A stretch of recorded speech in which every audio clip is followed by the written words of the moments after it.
pleno século XXI, o tema sexo vai deixando de ser um tabu, mas ainda há muito caminho a percorrer. Os jovens não se sentem apoiados, nem à vontade para discutir com os pais.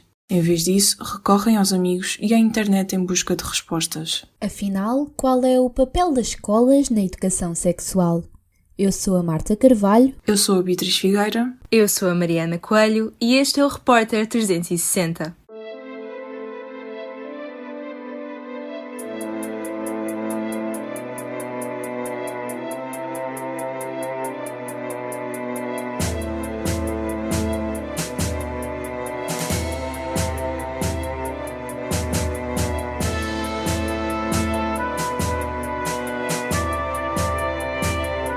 Repórter 360.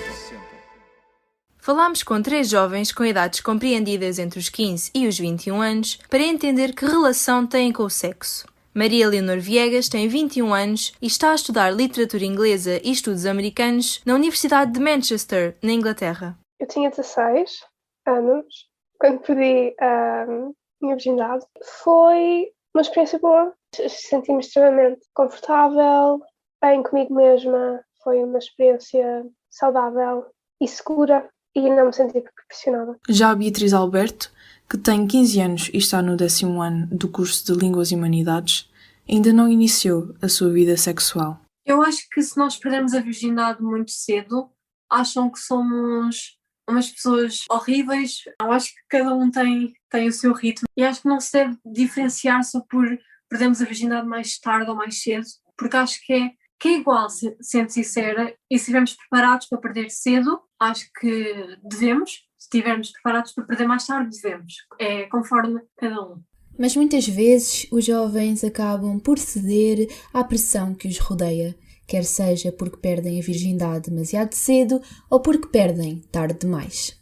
Acabam por haver ali uma pressão quando começam a sua sexualidade um bocadinho mais cedo. Para mim é esquisito iniciar aos 12 anos ou aos 13 anos, para mim faz-me confusão. São jovens que ainda nem a vulva têm desenvolvida como deve ser, o pénis ainda não está bem desenvolvido e vão ter uma relação sexual. Portanto, isso aí já acho um bocadinho precoce. Agora, a partir do momento em que o corpo te diz, estou fisiologicamente preparado, estou emocionalmente preparado, tenho as hormonas todas aqui aos saltos e há uma connection, acho que sim, desde que estejam bem informados de tudo aquilo que têm que ter cuidado, eu acho que sim. Agora, não há prazo, não, isto não há prazo. Teres a primeira relação aos 25 anos não és nenhum extraterrestre, não é? Para além dos testemunhos de jovens, há que entender a perspectiva de quem está de fora. Sónia Simão, enfermeira generalista e pós-graduada em sexologia, trabalha diariamente com jovens na área da ginecologia. Além de profissional, é mãe. Eu sinto-me muito, muito realizada como mãe, porque eu aí pus um bocadinho o papel de mãe, um bocadinho à parte, sou um bocadinho mais amiga e enfermeira, pronto, depois tenho o know-how da profissão, não é? Para as ajudar a ultrapassar as dificuldades que elas têm e as dúvidas que elas têm e para serem mais empoderadas na área da sexualidade, que é muito importante. Mas nem todos os jovens se sentem à vontade para discutir sexo com os pais, como explica Sónia Simão. Há sempre coisas que tu não te sentes à vontade de falar com os teus pais, mesmo que tenhas à vontade com os teus pais daqueles fantásticos, porque os pais também não tiveram a educação para eles próprios também não tiveram à vontade de falar com os seus pais. Isto não se abordava, não se falava de sexualidade. Para Sónia Simão, o desconforto em torno do tema sexo trata-se de um problema geracional. Eu acho que os adultos têm um bocadinho de dificuldade, quando nos fazem perguntas cabelosas, a gente foge do assunto. Isso não interessa, não vamos falar disso. E não devemos fazer. Eu lembro uma vez uma colega minha que ralhou com a filha, ralhou-lhe e bateu-lhe porque a apanhou a ver pornografia. Tinha ela 9 anos, lembro-me desta história. E a primeira coisa que disse à minha colega, disse, não lhe devias ter feito isso. Mas porquê? E eu assim, porque nunca mais se vai abrir contigo. Ela sentiu ali uma repressão. Ora, se ela está a ver pornografia é porque tem dúvidas de alguma coisa, devias-lhe ter perguntado. É bom a gente ter este à vontade com os jovens, porque estamos a contribuir para a sexualidade deles e dos filhos deles, e deles terem vivências muito, muito gratificantes. Beatriz Alberto prefere procurar ajuda nos amigos. Mas acho que nos podemos ajudar mutuamente e acho que nos devemos aconselhar uns aos outros. Eu também não falo muito com a minha família sobre isso porque tenho alguma vergonha. Há um desconforto enorme da minha parte, mesmo eu não falo dos relacionamentos nem nada disso, é vergonha, e sei que eles já passaram por isso também, mas bate sempre aquela vergonha e não sei o que é que eles vão dizer. Gosto sempre de falar com os meus amigos sobre isso. Fui aprendendo aos poucos com algumas informações que as minhas amigas me deram. Afonso Quaresma está de acordo. Tem 18 anos e encontra-se a tirar a licenciatura de Audiovisual e Multimédia na Escola Superior de Comunicação Social. Acho que é estranho falar com os pais sobre isso. Com os meus amigos eu falo abertamente, não tenho problema nenhum. Por sua vez, Maria Leonor consegue ter tal complicidade com o pai. Sou extremamente próxima com o meu pai, já tivemos muitas conversas sobre educação sexual e sexualidade. Eu acho que se tivesse algum problema desse foro sexual, acho que sim, que me sentia segura e à vontade em falar isso com o meu pai.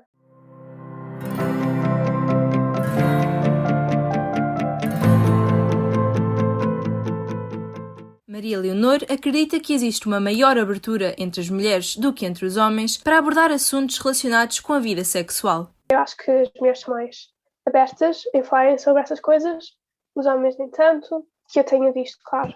Ou pelo menos as conversas que os rapazes e os homens têm em ter com os amigos é mais sobre o sexo em si, mas não sobre a educação sexual, é sobre a sexualidade.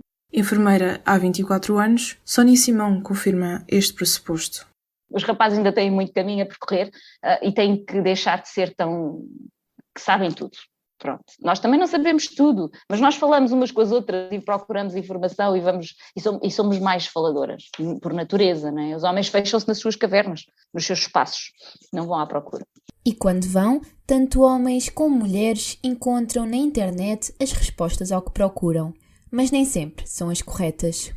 É assim, se eles depois forem procurar informação junto a um profissional, mesmo que tenham essas ideias pré-formatadas, não tem mal nenhum, porque aí o papel do profissional é desmistificar essas ideias. O problema é tu ires para a sexualidade ou ires para uma relação com essas ideias pré-definidas e achares que é correto.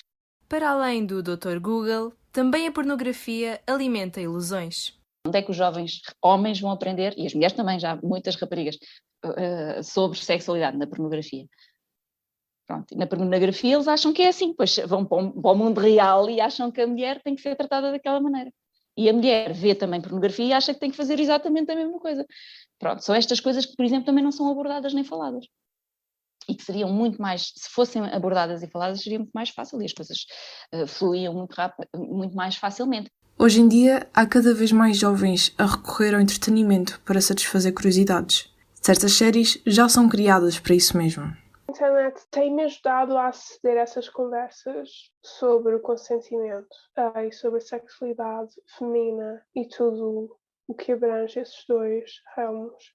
As séries foram instrumentais em mostrarem-me outras sexualidades para além da heterossexualidade e também acho que também foram extremamente importantes em mostrarem a complexidade do sexo e das relações sexuais. Os entrevistados foram unânimes em citar a melhor série para desmistificar a sexualidade. Good morning, Mordale. Today we shall be hearing from a sexual health expert. I'm here to start an open conversation about SEX. E hoje em dia a internet e programas, hoje em dia já há muitas séries também que abordam a sexualidade e isso é muito importante, porque eu estou-me a lembrar do Sex Education, que acho que é uma série espetacular sobre isso mesmo e acaba por abordar essas questões e que lá está, aí vê-se, porque é no seio de uma escola, não é? Uma mãe que é terapeuta e todas essas questões abordadas ali de uma maneira muito, muito aligeirada e muito engraçada e muito cómica, mas que acaba por trazer aprendizagem.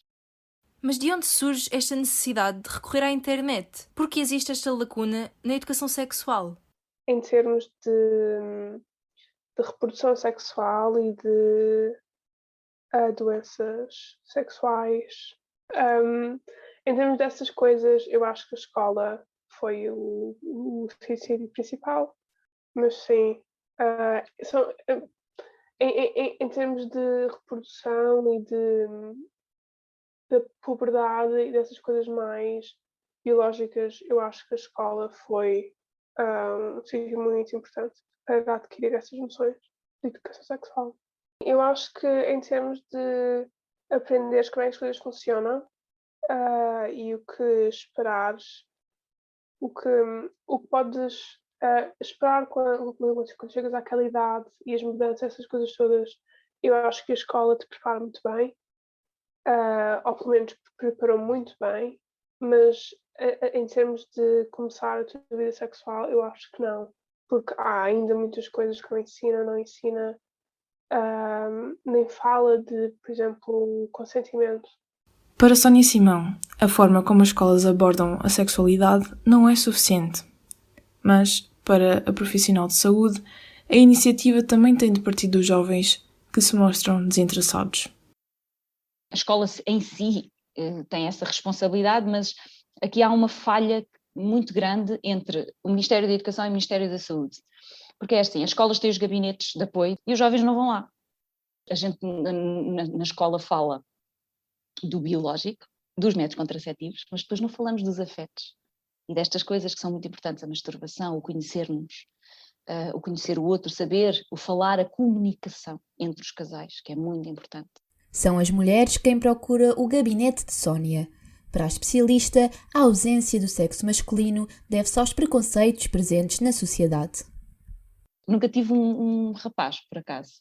É sempre mais as raparigas que me procuram. Mas eu ponho sempre à disposição o facto de, se ela quiser que o namorado também venha, que podem vir, porque às vezes há perguntas que se podem fazer a dois. Nós sofremos, mulheres, de estarmos numa sociedade machista, mas os homens sofrem da mesma maneira, porque os homens, desde pequeninos, são educados a dizer: tu não podes chorar, senão não és homem. Logo de pequeninos. Não faças isto, estás a chorar para quê? Não se chora. A criança tem que manter as lágrimas lá para dentro dos olhos. Quer dizer, são educados logo de pequeninos a ter aquele comportamento de macho latino, de eu sou o forte, quando às vezes não têm vontade nenhuma de ser fortes e têm as mesmas inseguranças, tal e qual, porque são pessoas. E têm até às vezes muito mais, e ficam muito mais mal resolvidos na vida deles e na sexualidade deles, porque não têm com quem falar.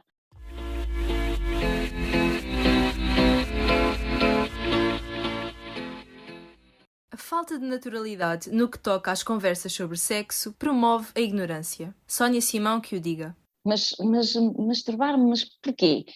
E não sabem qual é o significado muito bem da masturbação. Muitas das vezes aquela sensação de eu até sinto que tenho umas sensações, mas eu não vou lá mexer. Aquilo até me está a dar prazer, mas...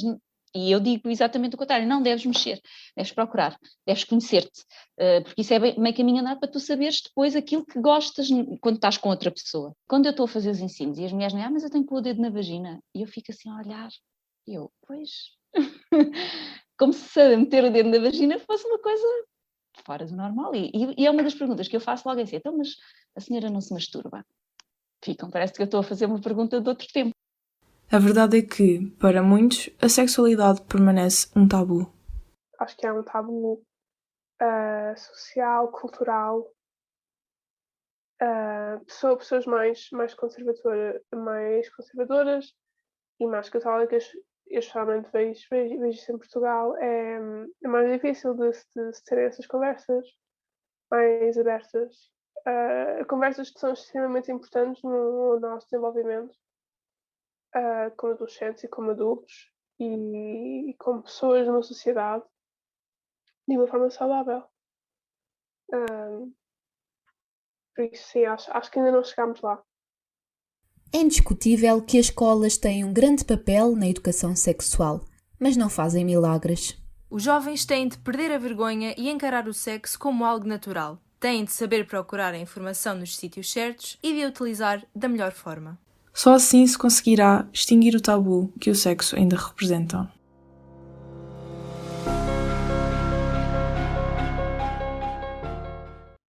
Esta reportagem foi produzida por mim, Beatriz Figueira.